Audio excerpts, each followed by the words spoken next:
Sali ba mama na ngai nzamba pambola bino ka nde tolobaka mama lakisa bana misala mama sunga bana ke bana bayeba musala kotika bango ka te bavandaka kaka ndenge wana et surtout na bajour oyo eza bajour ya vacances bajour oyo eza ke bana bazosala eloko moko te bazokende baekole te eza bajour oyo bamama il faut vraiment korattrape ya bajour oyo bamama mpenza il faut kopesa bana misala yango wana nazolakisa bino mwana nga 9 ans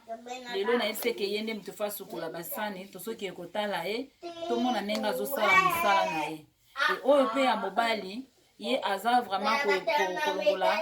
pomme de terre baposo mpo tokokana kolamba yango nazoki olakisa bino bomona bango ndenge nini bazosala misala bamama toprofite na temps ya bavacances vraiment totika bana na biso bavanda bivandavanda te totika bana biso ndenge wana te me topesa bango misala basala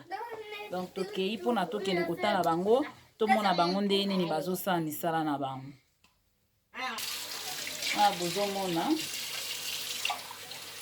mwana ya 9 ans azosukola basani donc bamama topesa bana misala topesa bana vraiment misala bayekola kosala misala ntango baza nao na bandako na biso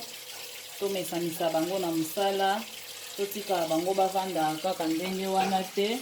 me tolakisaka bango vraiment misala basalaka misala oye wana bomoni aza na 9 ans aza na 9 ans azosukola basani vraiment bomoni ete azosala mosala c'est ça role na biso ya baparent toza baparent te kaka ya topesi naissance epuis tolâche bana kaka bakola bango moko ndenge wana non mais toza baparent pour ke toentraîne bana biso na makambo malamu tolakisa bango mosala